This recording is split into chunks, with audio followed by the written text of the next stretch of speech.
चार बोध, पहिलो त समयको विस्तार, दोस्रो आकाशको विस्तार, तेस्रो छिन छिनमा परिवर्तन अनि चौथो मृत्यु। यी चार कुरामा जसले ध्यान केन्द्रित गर्छ त्यो त्यस परम अवस्थामा पुग्छ जहाँ सबै कुरा पत्ता लाग्छ, जुन कालभन्दा पनि अनन्त छ, जो आकाशभन्दा फराकिलो छ र जसको मृत्यु हुँदैन अनि जसमा कुनै परिवर्तन हुँदैन। तर यी चार कुराको बोधबाट त्यस कुराको पत्ता लाग्छ जुन ती चार कुराभन्दा भिन्न र फरक छ। कुनै कुरा टक्क रोकिएको हुँदैन, सारा चीज बदलिरहेका छन्, कुनै चीज स्थिर छैन, कुनै चीज रोकिएको छैन, कुनै चीज उभिरहेको हुँदैन। जसलाई तपाईँ उभिएको देख्नुहुन्छ त्यो पनि उभिएको हुँदैन, उसभित्र पनि सबै दौडिरहेका छन्। यी घरका भित्ताहरू एक ठाउँमा उभिएको तपाईँहरू देख्नुहुन्छ, रुखका यी हाँगाहरू एकै ठाउँमा अडिएका जस्ता देखिन्छन्, तर यो बिल्कुलै छुट्टा कुरा हो। त्यो हाँगा अडिरहेको छैन, नत्र त्यो हाँगा बुढो हुन पाउँदैन। भित्र त्यो पनि दौडिरहन्छ अनि बुढो हुँदै जान्छ। यो भित्ता पनि अडिएको छैन, यो पनि भित्र बदलिरहेको छ, होइन भने यो घरले कहिल्यै भत्किन पाउँदैन। सबै बदलिरहेको छ। यस्तो परिवर्तनको पूरा बोध तपाईमा छ भने म हुँ भन्ने तपाईलाई लाग्ने छैन, किनकि जहाँ सबै बदलिरहेको हुन्छ त्यहाँ म उभिने ठाउँ नै कहाँ छ र? जहाँ कुनै चीज ठडिएको हुँदैन, जहाँ सबै प्रवाह छ त्यहाँ म कहाँ छु? यसैले बुद्धले एउटा ज्यादै ठुलो अद्भुत कुरा भनेका थिए। उनले भनेका थिए आत्मा छँदै छैन, किनकि आत्माका निम्ति उभिने ठाउँ कहाँ छ र? बुद्धले यो कस्तो कुरा गरेका हुन् भनेर मानिसले बुझ्न सकेन। बुद्धले आत्मा र अहंकारको एउटै अर्थ गर्थे। उनी भन्थे म हुँ भन्ने भाव नै अहंकार हो, यही आत्मा हो। सबै कुरा बदलिरहन्छ भने आत्माले उभिने ठाउँ कहाँ पाउला? मेरो स्थिर हुने अवसर कहाँ छ? घरमा हामी साँझका बेलामा दियो बाल्छौँ, भोलिपल्ट बिहान हामी त्यही दियो अझसम्म बलिरहेको छ, अब निभाइदिउँ भन्छौँ। यस्तो झुट्टा कुरो हामी भनिरहेको हुन्छौँ। हिजो साँझ जुन दियो बालिएका थियो त्यो त तत्कालै निभिसक्यो। दियोको ज्योति हरेक क्षण बदलिरहन्छ। दोस्रो ज्योति आउँछ, पहिलो चाहिँ निप्छ, तेस्रो आउँछ, चौथो आउँछ। यति छिटो छिटो ज्योति निभिरहन्छ, धुवाँ भइरहन्छ, अर्को ज्योति बलेर आइरहेको हुन्छ। अघिल्लो साँझ जुन ज्योति हामीले बाल्यौं, भोलिपल्ट हामी त्यही ज्योतिलाई निभाउँदैनौँ। रातभरि ज्योति बदलिरह्यो, रातभरि ज्योति बदलिरह्यो।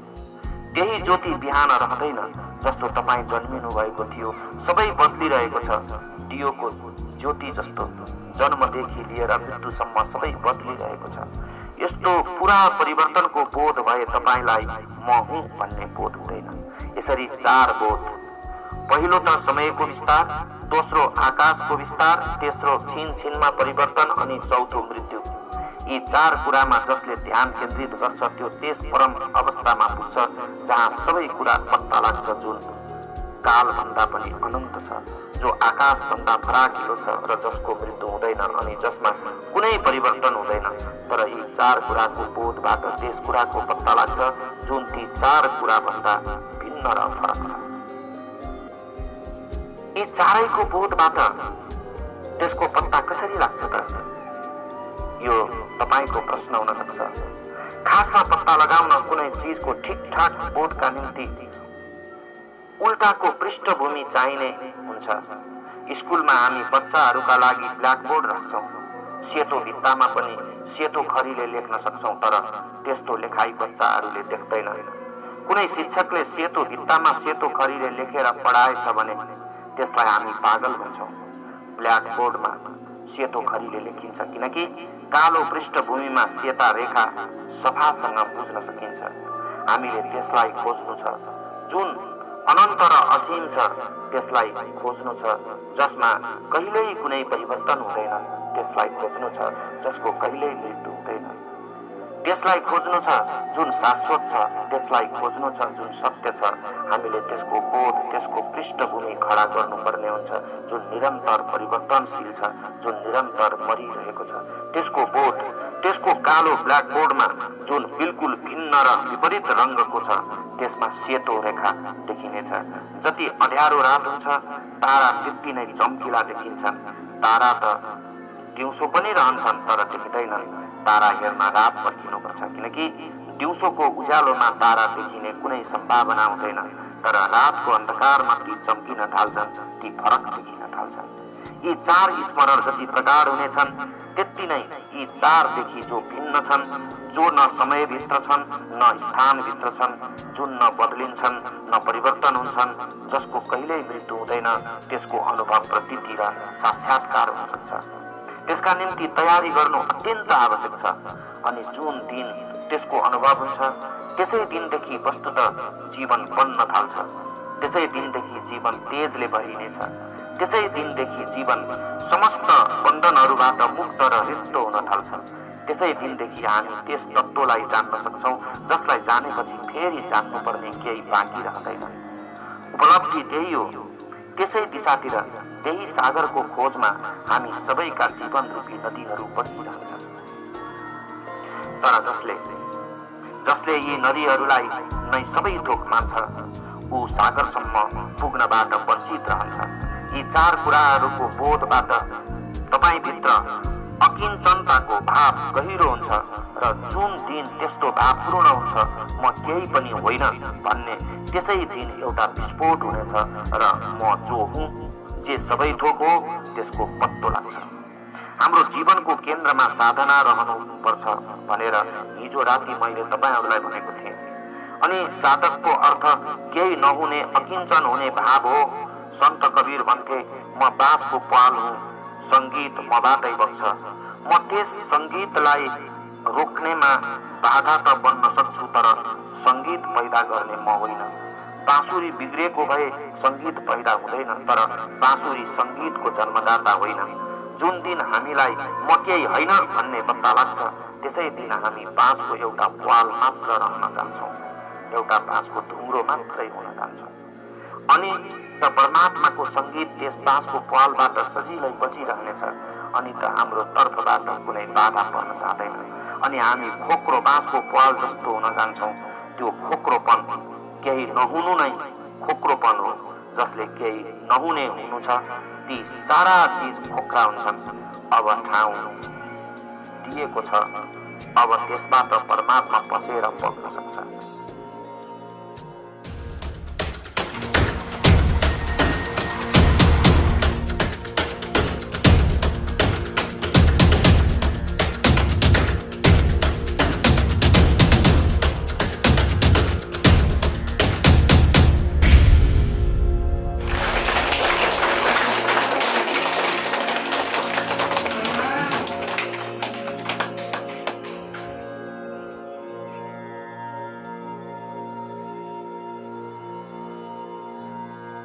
उपस्थित सम्पूर्ण प्रिय परमात्मन सबैलाई मेरो हार्दिक सप्रेम प्रणाम।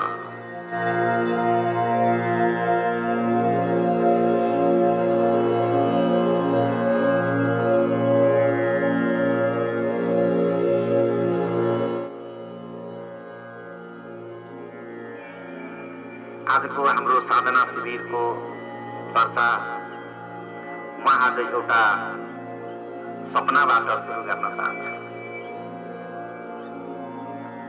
सपना हजुर सबैलाई थाहा छ। एकजना धर्मगुरुले सपना देखे र उनी राति सपनामा स्वर्गका द्वारमा आफू पुगेको देखे। उनले जीवनभरि स्वर्गकै कुरा गर्ने गरेका थिए र मानिसहरूलाई स्वर्गको बाटो कस्तो हुन्छ भनेर बताउने गरेका थिए। आफू स्वर्गको द्वारमा पुगेपछि स्वयं परमात्मा स्वागत गर्न तयार हुनेछन् भन्ने उनलाई लागेको थियो। तर स्वर्गका द्वारमा कोही पनि नै देखिएनन्। द्वार खोलिएको पनि थिएन, द्वार बन्द थियो। त्यो द्वार यति विशाल थियो कि त्यसको दुवैतिर देख्न पाउनु सम्भव नै थिएन। त्यस विशाल द्वारनिर उभिएर उनलाई आफू कमिला जस्तो सानो लाग्न थाल्यो। उनले द्वार धेरै ढकढकाए, तर त्यस विशाल द्वारमा त्यो सानो मानिसको आवाज पुग्यो पुगेन यो समेत पत्ता लगाउन सकिएन। उनी ज्यादै डराए। ती धर्मगुरुले सधैँ भन्ने गरेका थिए मानिसहरूलाई, परमात्माले आफ्नो अनुहारको मानिसलाई बनाएको हो, अनि आज यस विराट द्वार सामु उभिएर ऊ यति सानो लाग्न थाल्यो। धेरै कराएर ढोका ठटाएपछि द्वारको एउटा सानो झ्याल खुल्यो, अनि कसले ढोका ढकढकाएको हो भनेर कसैले भित्रबाट चिहाएर हेर्यो। जसले चिहाएको थियो त्यसका 1000 आँखाहरू थिए होलान्, र ती आँखामा यति तेजिलो उज्यालो थियो कि ती धर्मगुरु ढोकाको एउटा भित्तातिर सरे। उनी यति डराए र कराए, कृपया तपाईँ आफ्नो अनुहार भित्रै राख्नुहोस्। हे परमात्मा, तपाईँ आफ्नो मुहार भित्रै पार्नुहोस्, म ज्यादै डराएको छु। धर्मगुरुको यो कुरा सुनेर त्यो 1000 आँखा भएका व्यक्तिले भन्यो, म परमात्मा होइन, म त यहाँको ढोकाको पाले हुँ। तिमी कहाँ छौ? म त तिमीलाई देख्दिन नि। तिमी कति साना छौ? होइन, कता लुक्यौ तिमी? त्यो 1000औं आँखा भएको त्यो मानिसको कुरा सुनेर ती धर्मगुरु झन कराएर जवाब दिन थाले, म परमात्माको दर्शन गर्न चाहन्छु अनि स्वर्गभित्र पस्न चाहन्छु। धर्मगुरुको यस्तो कुरा सुनेर त्यो 1000 आँखावाला पालेले सोध्यो, तिमी को हौ? तिमी कहाँबाट आएका हौ? अनि धर्मगुरुले जवाब दियो, के तपाईलाई थाहा छैन? म धर्मगुरु हुँ अनि म पृथ्वीबाट आएको हुँ। अनि त्यो 1000 आँखा भएको पालेले फेरि सोध्यो, पृथ्वी? त्यो कहाँ छ? यस्तो सुनेर धर्मगुरु छक्क परे। अनि धर्मगुरुले भने, तपाईलाई पृथ्वीको अत्तो पत्तो थाहा छैन? 1000 आँखावाला पालेले फेरि सोध्यो, कुन ब्रह्माण्डको पृथ्वीको कुरा गर्दैछौ तिमी?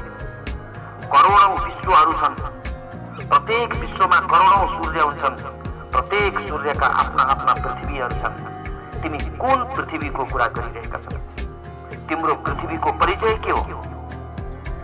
1000 आँखावाला पालेको यस्तो कुरा सुनेपछि धर्मगुरुलाई यस्तो केही थाहा थिएन। उनले भने, म त एउटै विश्व अनि एउटै सूर्य जान्दछु, यसैले हामीले त्यसको कुनै नाम नम्बर राखेका छैन। 1000 आँखावालाले यो कुरा सुनेर त्यो पालेले भन्यो, तब त तिमी कहाँबाट आएको हो भन्ने पत्ता लगाउन ज्यादै कठिन हुने भयो। म त पृथ्वीको नाम पहिलोपल्ट सुन्दैछु, अनि मानिस, यो मानिस शब्द पनि म पहिलोपल्ट मेरो कानले सुनिरहेका छन्। 1000 आँखावाला पालेको यस्तो कुरा सुनेर ती धर्मगुरुको त प्राणै सुके जस्तो भयो। आफू धर्मगुरु भएकोले आफ्नो स्वागत गर्न परमात्माले आफै स्वर्गको द्वारमा पर्खिनेछन् भन्ठानेको, यहाँ त आफू आएको पृथ्वीको नाम ठेगाना सम्मको पत्तो अत्तो रहन्छ। तैपनि त्यो पालेले धर्मगुरुलाई सान्त्वना दिँदै भन्यो, तिमी पिर नमान, म अहिले खोजबिन छानबिन गर्छु। केही समय त लाग्ला अवश्य पनि। म त्यस भवनमा सोधखोज गर्छु जहाँ सबै पृथ्वीहरूको विवरण तथा नक्सा राखिएको छ। त्यो विवरण पत्ता लगाउन केही महिना त लाग्ला। त्यो भन्दा पहिले थाहा पाउन गाह्रो छ कि तिमी कहाँबाट आएका हौ, कुन जातिका हौ र तिमी यहाँ आउनुको कारण के हो। 1000 आँखावाला पालेका यी कुरा सुनेर धर्मगुरुले हिम्मत गरेर भने, म परमात्माको दर्शन गर्न चाहन्छु। अनि जवाफमा त्यो 1000 आँखावाला पालेले भन्यो, यो ढोकामा काम गर्न थालेको अनन्त वर्ष बितिसके, तर अहिलेसम्म मैले पनि परमात्माको दर्शन गर्न पाएको छैन। स्वर्गको यो द्वारमा मैले आजसम्म कुनै त्यस्तो व्यक्तिलाई भेटेको छैन जसले परमात्माको दर्शन गरेको होस्। परमात्माको पुरा सृष्टिलाई नै बुझ्न गाह्रो छ। परमात्मालाई जान्न र बुझ्न त अझ झन कठिन छ। त्यो त समग्रताको नाम मात्र हो। सपनाका कुराबाट डराएर धर्मगुरुको निन्द्रा टुट्यो। उनी पसिनाले लथपथ भिजेका थिए। उनी डराएका थिए, उनी आत्तिएका थिए, उनी हतारिएका थिए। त्यसपछि रातभरि उनलाई निन्द्रा नै परेन, निन्द्रा लाग्नै सकेन र उनले यस्तो विचार गरिरहे कि कतै मानिसले आफ्नो अहंकारको कारणले यी सारा कुरा सोचेका त होइनन् कि परमात्माले मानिसलाई आफ्नै अनुहार दिएर बनाएका हुन् अनि परमात्मा मानिससँग भेट्न उत्सुक छन् र बोलाइरहेका छन्। स्वर्गको द्वार र मोक्ष यी सबै मानिसले आफ्नै मनका कल्पनाहरू त खडा गरेका होइनन्। धर्मगुरुको यस सपना सम्बन्धी चर्चाका कारण सुरु गर्न म यसकारण चाहन्छु कि मानिस एउटा ठुलो भ्रम जालोमा बाँच्ने गर्छ। त्यसले आफूलाई के नभएको ठान्छ, तर विराट विश्वको कुनै कुनामा त्यसको अस्तित्व छैन। हामीले यस विश्वको विराटतालाई अनुभव गरौं अनि उसका सामुन्ने आफूलाई उभ्यायौं भने हामी कस्तो हुनेछौं? हामी कहाँ छौं? यो पृथ्वी ज्यादै सानो छ। हाम्रो सूर्य यो पृथ्वी भन्दा 60,000 गुना ठुलो छ अनि यो सूर्य हामीले थाहा पाएका जति सूर्य छन् ती मध्ये सबभन्दा सानो सूर्य हो। 2 अरब जति सूर्य थाहा पाइसकेका छन्। प्रत्येक सूर्यको आफ्नो विस्तार हुन्छ। यी 2 अरब सूर्यमै सबै सिद्धिने होइन। त्यो भन्दा अगाडि अझ विश्व होला, त्यो भन्दा पर पनि विस्तार होला, त्यो भन्दा अगाडि पनि विस्तार होला अनि अनन्त विश्वभित्र एउटा सानो पृथ्वीको कुनामा मानिस सानो प्राणी हो। मानिसको पनि त्यति नै संख्या छैन जति कमिलाको होला। मानिसको पनि त्यति धेरै संख्या छैन, करिब 7.5 अरब त्यसको गणना छ। हामी मानिस र अरू प्राणीहरूको संख्याको हिसाबले विचार गरेमा त्यो कति पनि होइन। अरू पनि ससाना धेरै प्राणीहरू छन् यस पृथ्वीमा र तिनको संख्या अनन्त छ। ती मध्ये धेरै संख्यामा मानिस छ। यसरी हामीले सोच्नु हुँदैन, किनभने ती अनन्त प्राणीहरूको अनन्त संख्यामा मानिस थोरै नै संख्यामा छ। मानिसको अन्तर्मनमा एउटा सानो कुना छ जहाँ उसले आफूलाई के न ठानिरहेको छ। यही मानिस पनि ज्यादै थोरै दिन बाँच्छ। यो मानिसको आयु धेरै छैन, लगभग 70-80 वर्ष जति, बढी भए 100 वर्ष। यस अनन्त विश्वको विस्तारमा 100 वर्षको कुनै गन्ती छैन, कुनै मोल छैन, कुनै ठाउँ छैन। यो पृथ्वी बनेकै 2 अरब वर्ष जति भयो। यस जगतमा पृथ्वी आउने घटना नै नयाँ हो। अरबौं खरबौं वर्षको पृष्ठभूमि छ। त्यसको श्रृङ्खलाको कुनै अन्त्य छैन। त्यति नै अनन्त समय आउनेछ। त्यस्तोमा एउटा सानो छेडमा एउटा मानिस बाँच्दछ अनि के न सोच्दछ। ठाउँ जुन स्पेसको हिसाबले पनि मानिस केही होइन र समयको हिसाबले पनि मानिस केही पनि नै होइन। त्यस्तालाई म धार्मिक व्यक्ति भन्छु जसले आफ्नो यस्तो केही नहुने अनुभव पाउँछ। तर धार्मिक व्यक्तिको कथा ठ्याक्कै उल्टो छ। धार्मिक व्यक्तिले घोषणा गर्छ, अहम ब्रह्मास्मि, म ब्रह्म हुँ, म ईश्वर हुँ, म आत्मा हुँ, म अनन्त आत्मा हुँ, म मोक्षको अधिकारी हुँ, म यस्तो हुँ, म त्यस्तो हुँ। यस्ता कुराको घोषणा मानिसले नै गर्छ। यस्तो व्यक्तिलाई म धार्मिक भन्दिनँ। धार्मिक व्यक्ति त्यो हो जसले केही नभएको अनुभव गर्छ।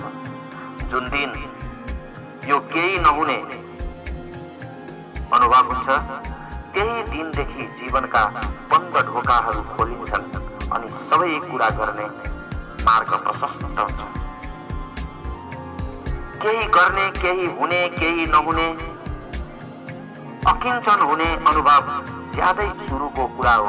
यो पहिलो खुर्किलो हो, आफू केही पनि होइन भन्ने जान्नु।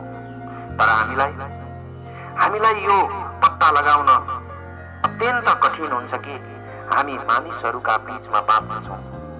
हामी सबैको भ्रम समान हुनाले त्यस भ्रमको खण्डन कहिल्यै हुँदैन।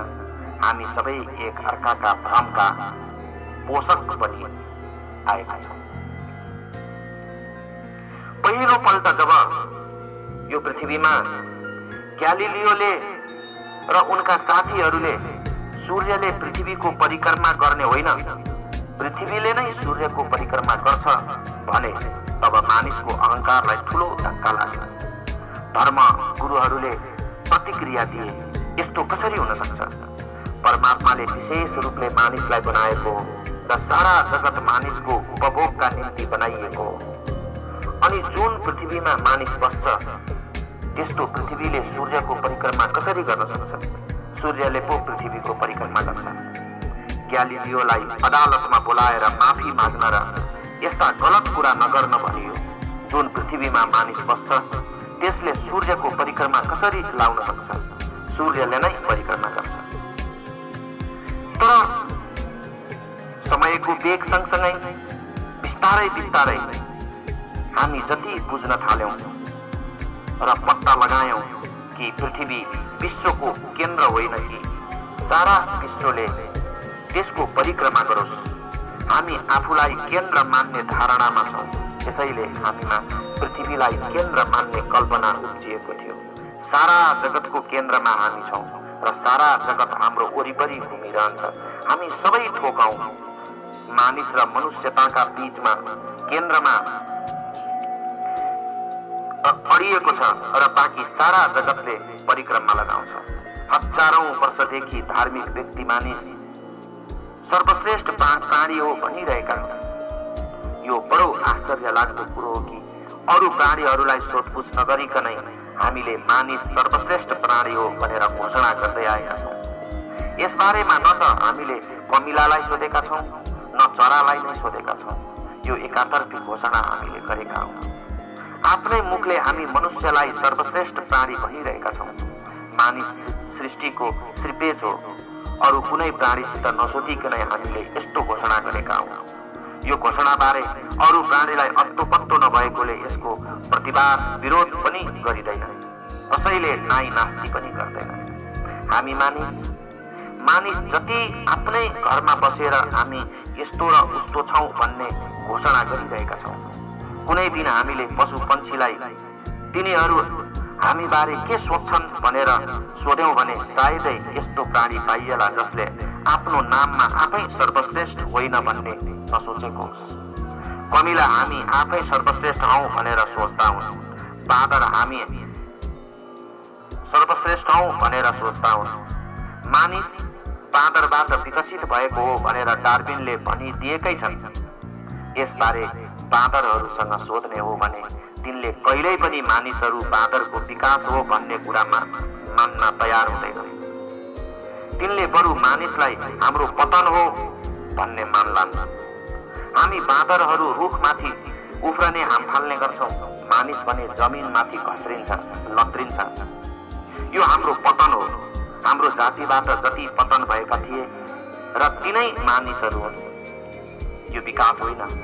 बाँदरहरूका कुनै डार्विन भएको भए त्यसलाई विकास मान्न तयार हुने छैन कि मानिस विकसित भएको छ। तर मानिसहरू त त्यही मान्न राजी भए। मानिस आफ्नो अहंकारलाई जेले बल दिन्छ त्यो मान्न एकदमै राजी हुन्छ। पृथ्वी केन्द्र मानिएको बेलामा मानिस सर्वश्रेष्ठ प्राणी मानिन्थ्यो। तर बिस्तारै बिस्तारै एक दिन दुई दिन गरेर यस्ता कुरा खोसिँदै गए। विज्ञानले दिनदिनै त्यसलाई चोट पुर्याउँदै गयो। पहिलो चोटमा पृथ्वी केन्द्र रहेन। जुन दिन पृथ्वी केन्द्र रहेन त्यही दिन धेरै ठूलो धक्का मानिसको अहंकारलाई लाग्यो। मानिसको अभ्यन्तरमा जति प्रवेश गर्यो परमात्मा पाउन उत्तिकै सहज होला, परमात्मा पाइएला आत्माको दर्शन होला भन्ने हामी सोच्दथ्यौं। यत्तिकैमा फ्राइडले मानिसभित्र जति पसे पनि त्यहाँ सेक्स अर्थात् सम्भोग बाहेक अरू केही पाइँदैन भनेर ठोक्कुवा गरिदिए। यस्तो भनाइबाट सारा संसारमा हलचल मच्चियो र मानिसहरूले त्यो धारणालाई फजुलको कुरा भन्न थाले, वाहियात कुरा भन्न थाले। मानिसहरूको अभ्यन्तरमा त परमात्मा बस्छन्, तर फ्राइड भने त्यहाँ सम्भोग हुन्छ भन्छन्। यी सबै गलत कुरा भएको मानिन्थ्यो। तर हामी जति बढी बुद्धिमान हुन थाल्यौं, मानिसको मान्यताको सामान्य केन्द्रमा सेक्स नै हुने कुरा हामीले थाहा पायौं। मानिस त्यही केन्द्रबाट जन्मिन्छ, त्यसैमा बाँच्छ अनि त्यसैका निम्ति बाँच्छ र त्यसैमा सिद्धिन्छ। यस्तो वैचारिक उद्घाटन भएपछि एउटा ठूलो अर्को धक्का लाग्यो र अहंकारको एउटा अर्को केन्द्र भत्कियो मनुष्यको।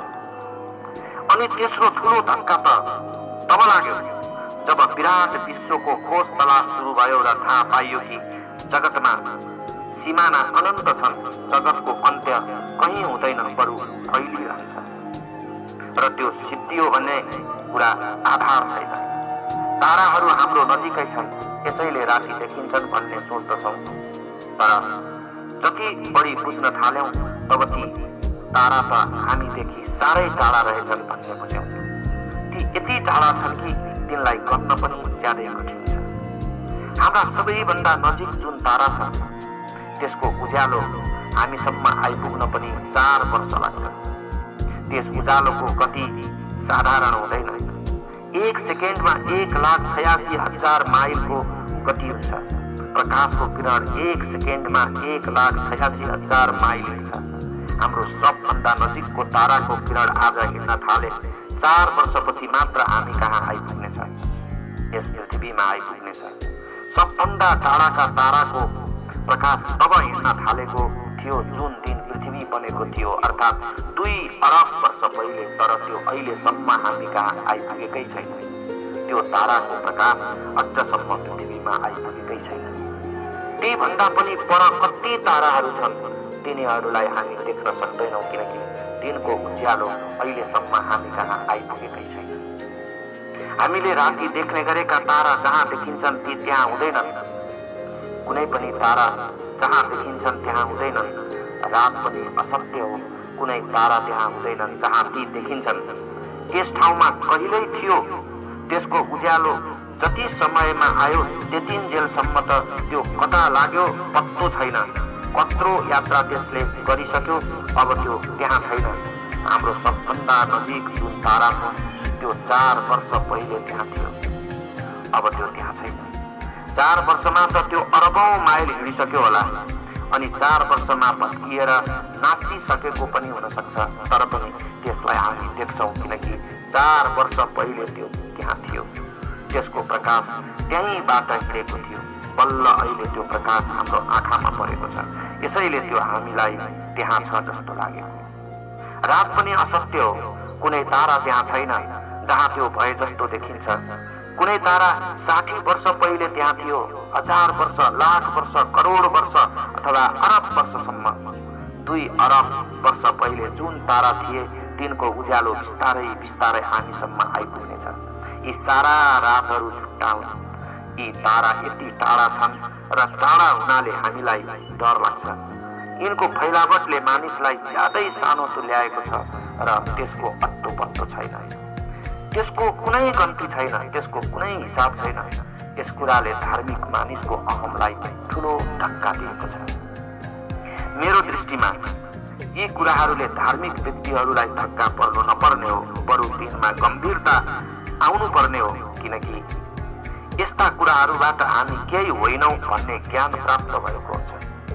यसरी हामीले आफूलाई जे मानिरहेका थियौं त्यो भ्रम रहेछ भनेर त्यो भ्रम टुट्नु पर्ने थियो। त्यस्तो भ्रममा धक्का लागेपछि सारा धार्मिक जगत थरथर काँप्न थाल्यो र उसलाई मानिस त केही रहेनछ भन्ने लाग्न थाल्यो। अनि ती गम्भीर घोषणाहरू, हाम्रा अमरताका दाबीहरू, हाम्रो आत्मा ब्रह्म ईश्वर र मोक्ष पाउने घोषणाहरूको अब के हुने हो? तर मेरा दृष्टिमा विज्ञानले 300 वर्षदेखि गरेका खोजहरूमा खास धार्मिक मानिस पैदा गर्ने पृष्ठभूमि भने तयार पारेको छ।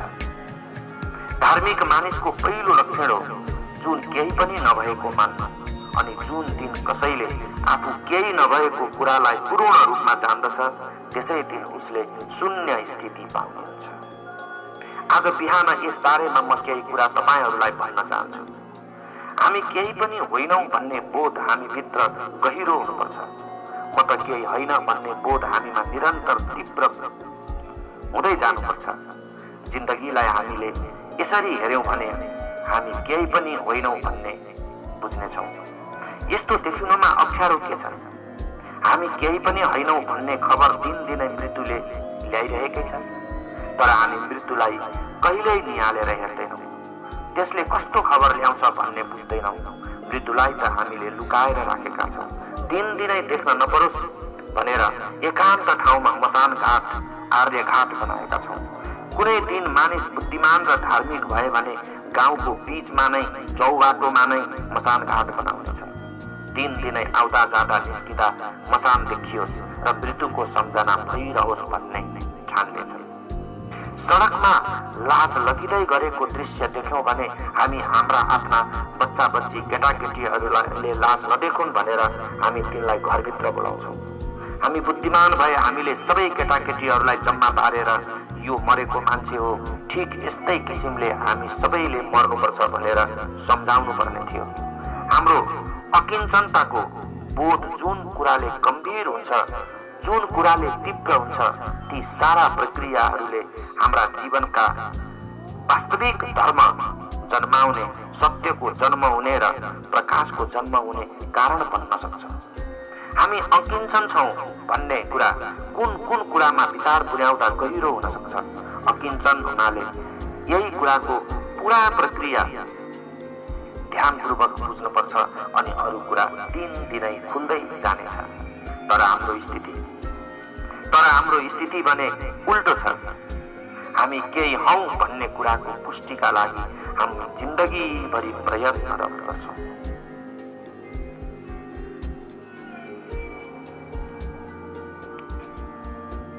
छिमेकी राष्ट्र भारतमा बोधि धर्म नामका एक भिक्षु भएका थिए। करिब 1400 वर्ष जति पहिले तिनी चीन गएका थिए। चीनका सम्राट बुले तिनको स्वागत गरे। सम्राट बुले बौद्ध धर्मको प्रचारका निम्ति करोडौं रुपियाँ खर्च गरे। तिनले हजारौं भिक्षुहरूलाई दिनदिनै भोजनको व्यवस्था गर्थे। तिनले हजारौं बुद्ध मन्दिर र लाखौं मूर्तिहरू बनाउन लगाएका थिए। तिनले एउटा यस्तो मन्दिर बनाउन लगाएका थिए जसमा बुद्धका 10,000 मूर्तिहरूको स्थापना गरिएको थियो। त्यसको अवशेष अहिले पनि हामी देख्न पाउँछौँ। सम्राट बुले बोधि धर्मसित भेट्दा आफ्ना कामको बयान गर्दै भने, मैले यत्तिका बौद्ध मन्दिरहरू बनाए, मैले यत्तिका मूर्तिहरू स्थापना गरे, भिक्षुहरूलाई मैले धेरै दान दिए, धर्मको यति सम्मान गरे, टाढा टाढासम्म धर्मशास्त्र बाँध्न लगाए, धर्मको प्रचार पनि गराए। यति काम गर्नको फल के होला भन्ने तपाईलाई म सोध्न चाहन्छु। सम्राटको यो कुरा सुनेर जवाबमा बोधि धर्मले भने, केही पनि फल हुँदैन। बोधि धर्मको कुरा सुनेर सम्राट छक्क परे।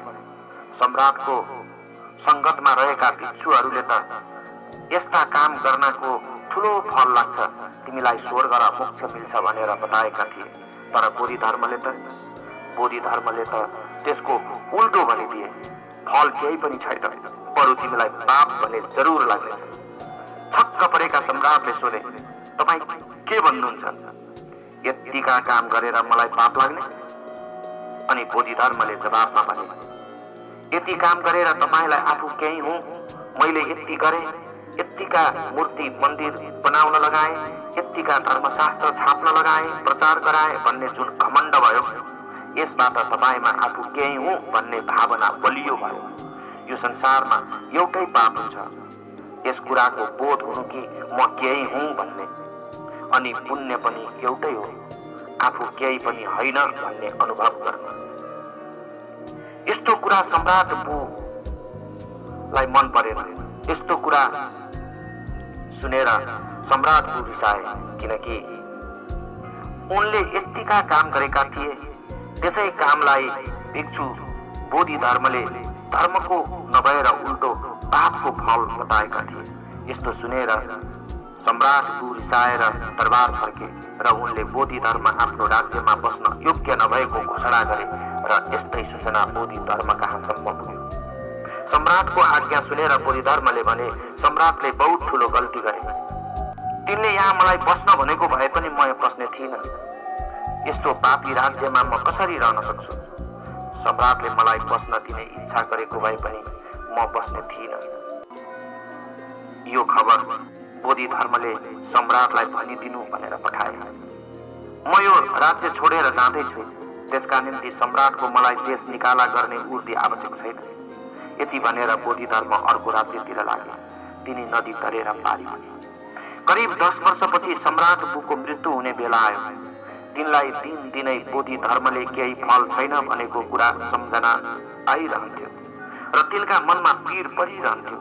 यत्रो कामको फल धर्मको सट्टा पाप हुने कारण आफू केही हुँ भन्ने भावना उब्जिनु हो भन्ने बोधि धर्मको विचार थियो। जसै मृत्युको समय नजिक आयो, सम्राट बुलाई आफू अकिञ्चन हुन लागेको भाव आउन थाल्यो। उनले सोचे, मृत्युले भोलि मलाई अकिञ्चन पारिहाल्नेछ अनि म आफू केही थिएँ भन्ने यत्तिका काम गरे। म यस्तो त्यस्तो भन्नको के अर्थ होला? यसको के अर्थ होला? मर्ने बेलामा सम्राट बुले बोधि धर्मलाई आफू कहाँ बोलाएर ल्याउन आदेश दिए। बोधि धर्मले भनेको कुरा ठिक लाग्न थालेको तिनलाई अनुभव हुन थाल्यो। म त डुब्न लागिरहेको छु, अब सबै विलीन हुन लागिरहेको तिनलाई लाग्न थाल्यो। बोधि धर्म कहाँ समाचार पुग्दा तिनले भने, म जान त जान्छु, तर जसको खबर लिएर तिमी आएका छौ त्यो समाप्त भइसक्यो। अब ज्यादै अबेर भइसक्यो।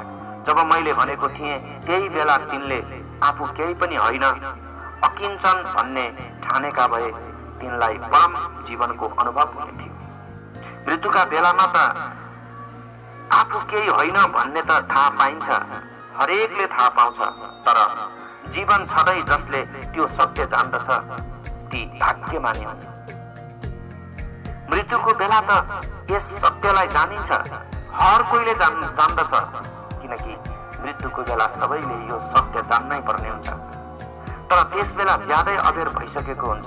त्यस बेला केही गर्ने समय नै बाँकी हुँदैन।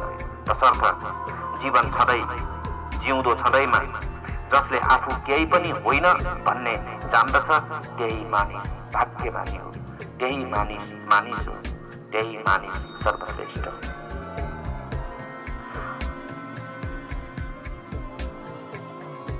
च्वाङतुसेको नाम तपाईहरूले सुन्नु भएको होला। ती अचम्मका फकीर थिए। एकपल्ट तिनी एउटा गाउँ गएर हिँडिरहेका थिए। साँझको बेला थियो। उनी गाउँको बाहिर बाटो हिँड्दै थिए। त्यस बेला अँध्यारो भएकोले उनको घोडा मान्छेको खप्परमा ठोक्कियो। त्यहाँ मसान रहेछ। च्वाङतुले त्यो खप्पर उठाएर ढोगे अनि आफ्नो घर लगेर राखे। च्वाङतुले लगेको खप्पर देखेर उनका मित्र र शिष्यहरू त्यो खप्पर घर ल्याउने कारणबारे सोध्न थाले। जवाबमा च्वाङतुले भने, मैले ठुलो भूल गरेछु। म मसानको बाटो भएर हिँडिरहेको थिएँ। त्यो मसान भने तल्लो जातको मसान रहेछ, ठुला बडाको रहेछ। मसान पनि थरी थरीका हुँदा रहेछन्। तल्लो जातको भिन्नै, ठुलो जातको भिन्नै। बाँचुन्जेल ठुला र साना फरक फरक त हुन्छन् नै, अनि मृत्यु भएपछि पनि हामी भेदभाव गर्छौँ। यो सम्राटको मसान हो र यो गरिबहरूको मसान हो। च्वाङतुले भन्दै गए, त्यो चाहिँ ठुला बडाको मसान रहेछ। यसैले यो खप्पर कुनै ठुलो मानिसको हुनुपर्छ। यो कुनै सम्राटको खप्पर पनि हुन सक्छ। यो मानिस जिउँदो भएको भए आज मलाई झन्झट पर्न सक्ने थियो, किनकि त्यसको खप्परमा मेरो घोडा ठोकिन गयो। जे भए पनि, मरेकै भए पनि माफी त माग्नै पर्छ। ठुला बडाको खप्पर हो, त्यसैले यसलाई मैले घर ल्याएको छु। सम्मानका साथ घरमा राख्नेछु। दिनै माफी माग्नेछु। आफू नजिकै यो खप्पर रहेमा मलाई पनि कुनै दिन मेरो टाउको पनि यस्तै गति हुने कुराको सम्झना भइरहनेछ। आज नभए भोलि कुनै मसानमा मेरो खप्पर पनि यसै गरिरहनेछ र मानिसका लाभले त्यसलाई ठक्कर लागिरहनेछन्। जुन खप्परका निम्ति म यति सम्मानको अपेक्षा गर्छु भोलि त्यो माटो हुन सक्छ। यो सत्य मलाई सम्झना भइरहोस् भन्नका निम्ति यस खप्परलाई म आफूसितै राख्छु। अब त आफू जीवित छँदै कसैले मेरो टाउकोमा लात हाने पनि म त्यो लात हान्ने मानिससित नै उसको गोडालाई पीडा भयो होला भनेर माफी माग्नेछु, किनकि यस्तो लात भोलि त खानै पर्नेछ। भोलि लात खानुपर्ने टाउकोलाई कहिलेसम्म जोगाइराख्न सक्ला र? जीवन अकिञ्चन भएर सिद्धिने सोझो सत्यलाई जिन्दगानी छँदै जान्न सकिए जीवनमा एउटा क्रान्ति हुने सम्भावना रहन्छ। त्यस क्रान्तिलाई नै म धर्म भन्छु। त्यस्ताको जीवनमा दुःखको अन्त्य हुन्छ, किनकि दुःखको मूलमा म केही हुँ भन्ने घमण्ड रहन्छ। जुन मानिसमा म केही हुँ भन्ने धारणा पर्दै जान्छ त्यो मानिस त्यति नै गहिरो दुःखमा पर्दै जान्छ। म केही हुँ भन्नु सिवाय दुःखको अर्को आध्यात्मिक अर्थ हुँदैन। जति तीव्रताले हाम्रो मनमा म केही हुँ भन्ने ग्रन्थि बसिरहन्छ त्यति नै त्यस गाँठोले दुःख दिने गरिरहन्छ। जुन मानिसमा म केही हुँ भन्ने धारणा मेटिन्छ त्यसलाई दुःख दिन कठिन हुन्छ, त्यस्तालाई दुःख दिन सकिँदैन। अनि जुन दिन दुःखको सारा सम्भावना भित्रैबाट विलीन हुन्छ त्यसै दिनदेखि आनन्दको वृष्टि हुन थाल्छ, वर्षा हुन थाल्छ। आनन्दलाई कसैले खोज्नु पर्दैन। कतै गएर झोलामा हालेर डोकोमा हालेर आनन्द भरेर ल्याउन पाइने कुरा होइन। कसैले कसैलाई आनन्द दिने पनि कुरा होइन। तर हामी भने दुःख खोज्छौँ, दुःखै जम्मा गर्छौँ, दुःखैलाई पोको पारेर राख्छौँ अनि दुःखी भइरहन्छौँ। हामीले चाहने हो भने दुःखलाई विसर्जन गर्न सक्छौँ, त्यसलाई विदा गर्न सक्छौँ अनि दुःखलाई विदा गरेपछि जे बाँकी रहन्छ त्यही नै आनन्द हो, त्यही नै शान्ति हो, त्यही नै परमात्मा हो, त्यही नै सत्य हो। दुःख जुन गाँठोमा जम्मा हुन्छ म र मेरो भन्ने अहंकार बाहेक दुःख अरू कुनै गाँठोमा जम्मा हुनै सक्दैन। तर हाम्रो सारा जीवनका उपक्रम दुःख जम्मा गर्न र पोको पार्नमै लागिरहेको हुन्छ। हामी देवताको मन्दिर पनि बनाउँछौँ र त्यहाँ पनि हाम्रो अहंकारकै पूजा गरिन्छ कि मैले यो मन्दिर बनाएको हो। हामीले सेवा गरे पनि त्यहाँ पनि मैले सेवा गरेँ भन्ने भाव आउनाले त्यहाँ पनि अहंकारको पोषण नै हुन्छ। अर्थात् प्रेमले पनि दुःख ल्याउँछ, सेवाले पनि दुःख ल्याउँछ, धर्मले पनि दुःख ल्याउँछ, मन्दिर र मस्जिदले पनि दुःख ल्याउँछ। जहाँ म त्यहाँ दुःख अनिवार्य छ। मकै छाया दुःख हो। हामी सबै दुःखबाट मुक्त हुन चाहन्छौँ, तर जो मबाट मुक्त हुन चाहदैन त्यो दुःखबाट मुक्त हुन सक्दैन। हामी दुःखबाट जोगिन चाहन्छौँ तर मलाई भरिभराउ गर्न चाहन्छौँ। यी दुई परस्पर विरोधी कुरा हुन्। यिनमा कुनै समता छैन, समानता छैन, बराबरी छैन। हामीले म केही पनि होइन भन्ने जान्न समर्थ र सफल हुनु के सम्भव छैन र? यसलाई विचार गर्ने हो भने मानिस सुख पाउन सफल हुन्छ। मैले भनेको पहिलो कुरा हो स्थान अर्थात् ठाउँ, स्पेस। स्पेसको विस्तारलाई निरन्तर सोचिरहनुपर्छ, तर स्थानको जस्तो विस्तार हुन्छ त्यसबाट हाम्रो सबै सम्बन्ध टुटिसकेको छ।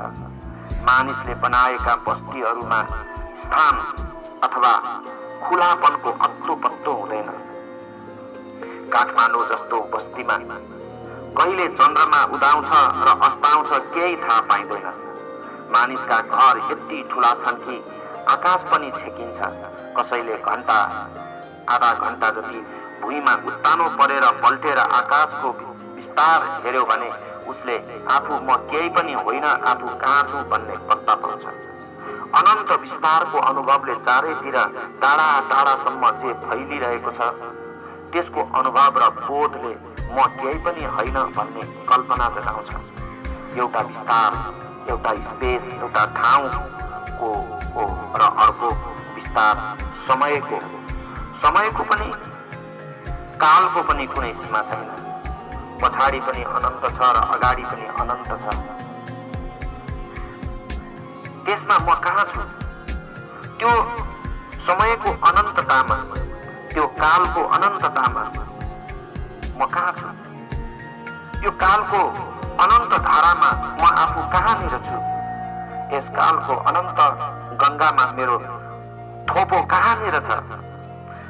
त्यो एउटा सपना भन्दा धेरै नहोला। यी दुई विस्तार, समय र ठाउँको, आकाश र कालको यी दुवै विस्तारहरूलाई गहिरोसित हेर्नाले म आफू केही पनि होइन भन्ने कुराको अनुभव हुन्छ। यी दुई माथि दिनदिनै गहिरो ध्यान गर्नु आवश्यक छ। उठ्दा, बस्दा, सुत्दा, हिँड्दा म आफू कहाँ छु यस कुराको पूरा सम्झना राख्नु जरुरी छ। मेरो हुनुका दुई बिन्दु मात्र छन् जहाँ म हुन्छु, समय अर्थात् टाइम र ठाउँ अर्थात् स्पेस। जहाँ काटिन्छन् म त्यहीँ छु। यदि यी दुवै अनन्त छन् भने मेरो अस्तित्वको के अर्थ छ? म बाँचेको अलिकति समयको के मोल होला? जेलाई म ओगर्छु त्यस ठाउँको के मोल छ? भोलि मृत्यु आउँछ अनि न त मैले कुनै ठाउँ ओगट्नेछु न समयलाई घेराबन्दी गर्नेछु। यी दुवै कुरा समाप्त हुनेछन्। यी दुवै कुरामाथि निरन्तर ध्यान र स्मरण, यी दुवैको निरन्तर अनुभवले अनुभूत गहिराईमा लगिदिन्छ। यस्तो गरे मात्र विचार आउन सक्छ, नत्र आउन सक्दैन। पहिलो कुरो त यी दुवै कुरामा ध्यान गर्न तपाईहरूलाई भन्छु। यिनलाई कुनै छेडमा पनि बिर्सिनु उचित छैन। यो दुवै तर्फको अनन्त विस्तार हाम्रो विचारमा रहिरहनुपर्छ। यो दुई कुराको बोध स्पष्ट भए तपाईले आफूभित्र एउटा क्रान्ति भइरहेको पाउनुहुनेछ। त्यस्तो गरिएमा आफूभित्र कुनै व्यक्ति बदलिन थाल्ने अर्को व्यक्तिको जन्म हुन्छ। गम्भीर अर्थमा यी दुई बोध हुन्, तर तिनका साथसाथै अरू धेरै बोधहरू सहयोगी हुन सक्छन्। बुद्ध आफ्ना शिष्य भिक्षुहरूलाई कहिले कहिले आर्यघाटमा गएर बस्ने गर्नुहुन्थ्यो। एउटा भिक्षुले त्यस बारेमा प्रश्न गर्यो, आर्यघाटमा गएर किन बस्ने? त्यस्ता प्रश्नको जवाबमा बुद्धले भन्थे, आर्यघाटमा जीवनले पूर्णता पाउँछ। तिमी पनि दिनदिनै त्यसतर्फ नै लागिरहेका छौ भन्ने कुरा त्यहाँ बुझिन्छ। आर्यघाटमा चिता जलिरहेका बेलामा तिमी हेर्ने गर। त्यसो गर्ने गर्यौ भने कुनै दिन तिमीलाई चितामा अरू कोही छैन, तिमी आफै चढेको छौ भन्ने बोध हुन सक्छ। केही समय लाग्ला, तर आज कोही अर्कै चितामा चढेको छ भने भोलि मैले चढ्नु पर्नेछ अनि पर्सि अर्को कोही चढ्नेछ। आर्यघाटमा गएर बस्ने गर्दा कुनै दिन चिता देखेर त्यहाँ अरू कोही नभई तिमी आफै चढेको कल्पना आउनेछ। यसैले बुद्धले आफ्ना भिक्षुहरूलाई मृत्युका बारेमा ध्यान गर्न अनिवार्य छ भन्नुभएको थियो। अर्को कुरो जीवनको सतत परिवर्तन बारे सोच्नु थियो। हिजो म कुनै अर्कै थिएँ, आज म अर्कै भएको छु। अस्ति म बालक थिएँ, आज जवान छु र भोलि बुढो हुनेछु। कुनै एक दिन म थिइनँ र कुनै एक दिन फेरि म रहनै छु। निरन्तर परिवर्तनको यो जुन प्रक्रिया हो, त्यस बारेमा, यो प्रक्रियाको बारेमा एउटा भनाइ छ। एउटै नदीमा दोहोऱ्याएर पस्न सकिँदैन। जब हामी दोस्रो पल्ट नदीमा नुहाउन पस्छौँ, पहिलेको नदी बगिसकेको हुन्छ। जबसम्म हामी दोस्रो पल्ट नुहाउन नदीमा पस्छौँ, तबसम्म हामी आफै बदलिसकेका हुन्छौँ। एउटै नदीमा दोस्रो पल्ट ओर्लिन सकिँदैन। जबसम्म हामी दोहोऱ्याएर नदीमा पस्न जान्छौँ, तबसम्म नदी बगिसकेको हुन्छ। यो विचार गर्नु, तिमी जो आएका थियौ त्यही फर्किरहेका छैनौ, अनि तिमीले जसलाई भेटेका थियौ अहिले त्यसैबाट विदा भइरहेका छैनौ। तिमी पनि बदलियौ, म पनि बदलिएँ। 24 घण्टा सबै बदलिरहन्छन्, यहाँ केही स्थिर छैन। एडिङटनले एकपल्ट ठट्टा गर्दै भनेका थिए, भाषाका केही शब्द बिल्कुलै गलत हुन्छन्। अक्सफोर्डमा तिनले प्रवचन दिँदा एउटा श्रोताले त्यस्तो कुनै उदाहरण दिन भन्यो। जवाबमा तिनले भनेका थिए, रेस्ट बिल्कुलै झुट्टा शब्द हो। कुनै कुरा टक्क रोकिएको हुँदैन। सारा चीज बदलिरहेका छन्। कुनै चीज स्थिर छैन, कुनै चीज रोकिएको छैन, कुनै चीज उभिरहेको हुँदैन। जसलाई तपाईँ उभिएको देख्नुहुन्छ त्यो पनि उभिएको हुँदैन, उसभित्र पनि सबै दौडिरहेका छन्। यी घरका भित्ताहरू एक ठाउँमा उभिएको तपाईँहरू देख्नुहुन्छ। रुखका यी हाँगाहरू एकै ठाउँमा अडिएका जस्ता देखिन्छन्, तर यो बिल्कुलै झुट्टा कुरा हो। यो हाँगा अडिरहेको होइन, नत्र त्यो हाँगा बुढो हुन पाउँदैन। भित्र त्यो पनि दौडिरहन्छ अनि बुढो हुँदै जान्छ। यो भित्ता पनि अडिएको छैन, यो पनि भित्र बदलिरहेको छ। होइन भने यो घरले कहिल्यै भत्किन पाउँदैन। सबै बदलिरहेको छ।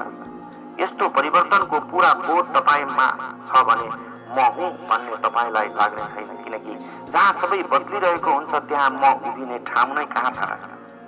जहाँ कुनै चीज ठडिएको हुँदैन, जहाँ सबै प्रवाह छ त्यहाँ म कहाँ छु?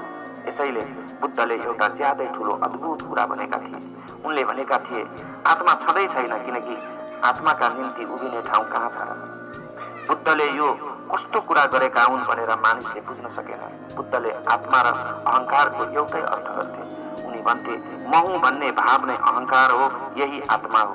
सबै कुरा बदलिरहन्छ भने आत्माले उभिने ठाउँ कहाँ पाउला? मेरो स्थिर हुने अवसर कहाँ छ? घरमा हामी साँझका बेलामा दियो बाल्छौँ। भोलिपल्ट बिहान हामी त्यही दियो अझसम्म बलिरहेको छ, अब निभाइदिउँ भन्छौँ। यस्तो झुट्टा कुरो हामी भनिरहेको हुन्छौँ। हिजो साँझ जुन दियो बालेका थियो त्यो त तत्कालै निभिसक्यो। दियोको ज्योति हरेक क्षण बदलिरहन्छ। दोस्रो ज्योति आउँछ, पहिलो चाहिँ निप्छ, तेस्रो आउँछ, चौथो आउँछ। यति छिटो छिटो ज्योति निभिरहन्छ, धुवाँ भइरहन्छ। अर्को ज्योति बलेर आइरहेको हुन्छ। अघिल्लो साँझ जुन ज्योति हामीले बाल्यौं, भोलिपल्ट हामी त्यही ज्योतिलाई निभाउँदैनौँ। रातभरि ज्योति बदलिरह्यो। रातभरि ज्योति बदलिरह्यो। त्यही ज्योति बिहान रहँदैन। जस्तो तपाईँ जन्मिनु भएको थियो सबै बदलिरहेको छ। दियोको ज्योति जस्तो जन्मदेखि लिएर मृत्युसम्म सबै बदलिरहेको छ। यस्तो पुरा परिवर्तनको बोध भए तपाईलाई म हुँ भन्ने बोध हुँदैन। यसरी चार बोध, पहिलो त समयको विस्तार, दोस्रो आकाशको विस्तार, तेस्रो छिनमा परिवर्तन अनि चौथो मृत्यु। यी चार कुरामा जसले ध्यान केन्द्रित गर्छ त्यो त्यस परम अवस्थामा पुग्छ जहाँ सबै कुरा पत्ता लाग्छ, जुन कालभन्दा पनि अनन्त छ, जो आकाशभन्दा फराकिलो छ र जसको मृत्यु हुँदैन अनि जसमा कुनै परिवर्तन हुँदैन। तर यी चार कुराको बोधबाट त्यस कुराको पत्ता लाग्छ जुन ती चार कुराभन्दा भिन्न र फरक छ। यी चारैको बोधबाट त्यसको पत्ता कसरी लाग्छ त? यो तपाईको प्रश्न हुन सक्छ। खासमा पत्ता लगाउन कुनै चीजको ठीकठाक बोधका निम्ति उल्टाको पृष्ठभूमि चाहिने हुन्छ। स्कुलमा हामी बच्चाहरूका लागि ब्ल्याकबोर्ड राख्छौँ। सेतो भित्तामा पनि सेतो खरीले लेख्न सक्छौँ, तर त्यस्तो लेखाइ बच्चाहरूले देख्दैनन्। कुनै शिक्षकले सेतो भित्तामा सेतो खरीले लेखेर पढाएछ भने त्यसलाई हामी पागल भन्छौँ। ब्ल्याकबोर्डमा सेतो खरीले लेखिन्छ किनकि कालो पृष्ठभूमिमा सेता रेखा सफासँग बुझ्न सकिन्छ। हामीले त्यसलाई खोज्नु छ जुन अनन्त र असीम छ, त्यसलाई खोज्नु छ जसमा कहिल्यै कुनै परिवर्तन हुँदैन, त्यसलाई खोज्नु छ जसको कहिल्यै मृत्यु हुँदैन, त्यसलाई खोज्नु छ जुन शाश्वत छ, त्यसलाई खोज्नु छ जुन सत्य छ। हामीले त्यसको बोध, त्यसको पृष्ठभूमि खडा गर्नुपर्ने हुन्छ जुन निरन्तर परिवर्तनशील छ, जुन निरन्तर मरिरहेको छ। त्यसको बोध, त्यसको कालो ब्ल्याकबोर्डमा जुन बिल्कुल भिन्न र विपरीत रङ्गको छ, त्यसमा सेतो रेखा देखिनेछ। जति अँध्यारो रात हुन्छ तारा त्यति नै चम्किला देखिन्छन्। तारा त दिउँसो पनि रहन्छन् तर देखिँदैनन्। तारा हेर्न रात पर्खिनुपर्छ किनकि दिउँसोको उज्यालोमा तारा देखिने कुनै सम्भावना हुँदैन, तर रातको अन्धकारमा ती चम्किन थाल्छन्, ती फरक देखिन थाल्छन्। यी चार स्मरण जति प्रगाढ हुनेछन् त्यति नै यी चारदेखि जो भिन्न छन्, जो न समयभित्र छन् न स्थानभित्र छन्, जुन न बदलिन्छन् न परिवर्तन हुन्छन्, जसको कहिल्यै मृत्यु हुँदैन, त्यसको अनुभव प्रतीति र साक्षात्कार हुन सक्छ। त्यसका निम्ति तयारी गर्नु अत्यन्त आवश्यक छ। अनि जुन दिन त्यसको अनुभव हुन्छ। त्यसै दिनदेखि वस्तुतः जीवन बन्न थाल्छ। त्यसै दिनदेखि जीवन तेजले भरिनेछ। त्यसै दिनदेखि जीवन समस्त बन्धनहरूबाट मुक्त र रिक्त हुन थाल्छ। त्यसै दिनदेखि हामी त्यस तत्त्वलाई जान्न सक्छौँ जसलाई जानेपछि फेरि जान्नुपर्ने केही बाँकी रहँदैन। उपलब्धि त्यही हो। त्यसै दिशातिर, त्यही सागरको खोजमा हामी सबैका जीवन रूपी नदीहरू बगिरहन्छन्। तर जसले यी नदीहरूलाई नै सबै थोक मान्छ, ऊ सागरसम्म पुग्नबाट वञ्चित रहन्छ। यी चार कुराहरूको बोधबाट तपाईभित्र अकिञ्चनताको भाव गहिरो हुन्छ र जुन दिन त्यस्तो भावपूर्ण हुन्छ म केही पनि होइन भन्ने, त्यसै दिन एउटा विस्फोट हुनेछ र म जो हुँ, जे सबै थोक हो, त्यसको पत्तो लाग्छ। हाम्रो जीवनको केन्द्रमा साधना रहनुपर्छ भनेर हिजो राति मैले तपाईहरूलाई भनेको थिएँ। अनि साधकको अर्थ केही नहुने अकिञ्चन हुने भाव हो। सन्त कबीर भन्थे, म बाँसको पाल हुँ, सङ्गीत मबाटै बग्छ। म त्यस सङ्गीतलाई रोक्नेमा बाधा त बन्न सक्छु, तर सङ्गीत पैदा गर्ने म होइन। बाँसुरी बिग्रेको भए सङ्गीत पैदा हुँदैन, तर बाँसुरी सङ्गीतको जन्मदाता होइन। जुन दिन हामीलाई म केही होइन भन्ने पत्ता लाग्छ, त्यसै दिन हामी बाँसको एउटा पाल मात्र रहन जान्छौँ, एउटा बाँसको ढुङ्ग्रो मात्रै हुन जान्छौँ। अनि त परमात्माको सङ्गीत त्यस बाँसको पालबाट सजिलै बजिरहनेछ। अनि त हाम्रो तर्फबाट कुनै बाधा पर्न जाँदैन। अनि हामी खोक्रो बाँसको पाल जस्तो हुन जान्छौँ। त्यो खोक्रोपन केही नहुनु नै खोक्रोपन हो। जसले केही नहुने हुनु छ, ती सारा चिज खोक्रा हुन्छन्। अब ठाउँ दिएको छ, अब त्यसबाट परमात्मा पसेर बग्न सक्छ। त्यो दिन रविन्द्रनाथ ठाकुर मृत्युशैयामा थिए। जुन दिन पहिले तिनका कुनै मित्रले तिनलाई भनेका थिए, तपाईले यति धेरै गीत गाउनुभयो, तपाईँ भाग्यमानी हुनुहुन्छ, तपाईले त त्यो पाइहाल्नु भएको छ जुन पाउनु पर्ने नै थियो। जवाबमा ठाकुरले भने, प्यारा मित्र, मैले जति गीत गाएँ तिनको केही पनि मूल्य छैन, तर जुन गीतहरू गाउँदा म आफू थिइनँ तिनको मात्र अलिकति मूल्य छ। मैले जुन किसिमका गीत गाएँ, एक किसिमका गीत ती हुन् जुन मैले गाएका हुन्, तिनको कुनै मूल्य छैन। अर्को किसिमका गीत ती हुन् जुन मैले गाएका होइनन्, जुनमा म बाँसुरी मात्र बने, गाउने काम अर्कैले गर्यो। मबाट ती प्रवाहित भए। जुन गीत गाउँदा श्रोताहरूले मलाई धन्यवाद दिएका थिए, ती मैले गाएकै होइन, जुन म आफैले गाएको थिएँ, तिनमा त भुलचुक भएको छ, तिनमा त्यो कुरो छैन, त्यो अमृत स्वर नै छैन। साधकको अर्थ यति रित्तो हुनु हो कि त्यो समष्टिको माध्यम बनोस्, बाँसुरी बनोस् र त्यसबाट सारा सङ्गीत बग्न सकोस्। साधकको अर्थ शून्य, खोक्रो हुनु हो। परमात्मा त्यसबाट छिर्न सकोस्, बाटो बनोस्। र साधकको अर्थ यो हो कि मार्ग बन्नु, माध्यम बन्नु, खाली बीचको पुल बन्नु, जसबाट परमात्मा प्रकट हुन सकोस्। जुन समष्टि हो, जुन सबैका भित्र लुकेका प्राणहरूको सङ्गीत हो, त्यो त्यसको बाँसुरी बनोस्। तपाईँ त्यस्तो बाँसुरी बन्न सक्नुहोस् भन्ने म परमात्मासित प्रार्थना गर्छु। जुन चार कुरा मैले भने तिनको स्मरण र ध्यान गर्न भने, तपाईले अलिकति पनि प्रयास गर्नुभयो भने तपाईँ त्यस्तो बन्न नसक्ने कुनै कारण नै छैन, किनकि हामी वास्तवमा त्यही हौं जुन हामी बन्न चाहन्छौँ। यति हो कि त्यसको हामीलाई स्मरण हुँदैन, विचार हुँदैन र अत्तो पत्तो पनि हुँदैन। हामी त्यस्तो मानिस जस्ता हौं जो आँखा चिम्लेर सूर्यको सम्मुख उभिएका छौं र चियाइरहेको छ कि कस्तो अन्धकार हो, म के गरौँ, बत्ती बालो कि के गरौँ। तर आँखा चिम्लेको मानिसको अगाडि दियो बालेर पनि त हुन्छ कि। म के गरौँ, के नगरौँ, म अन्धकारमा उभिएको छु भनेर जो चिच्चाइरहेको छ, त्यसलाई कसैले पनि आँखा खोलेर त हेर भन्यो भने उसलाई आश्चर्य लाग्नेछ। यत्रो ठुलो अन्धकार छ अनि मैले आँखा खोल्दैमा कसरी हट्ने होला। आँखा जस्तो सानो चीज, पलक जस्तो सानो पर्दाले यति ठुलो अन्धकारलाई कसरी छेक्न सक्नेछ जसबाट म घेरिएको छु। आँखा उघार्नाले यत्रो ठुलो अन्धकार मेटिन्छ भन्ने तपाईको कुरामा मलाई विश्वासै लाग्दैन। आँखा खोल्नु र अन्धकार मेटुनुका बीच सम्बन्ध नै के छ र? हामीले त्यसलाई सम्झाइ बुझाइ गर्न लागे पनि उसले कुरो बुझ्ने भने छैन, किनकि उसको कुरो पनि ठिकै छ, तर्कपूर्ण छ। यति साना आँखाका परेला तीसँग यति ठुलो अन्धकारसित के कस्तो सम्बन्ध छ र?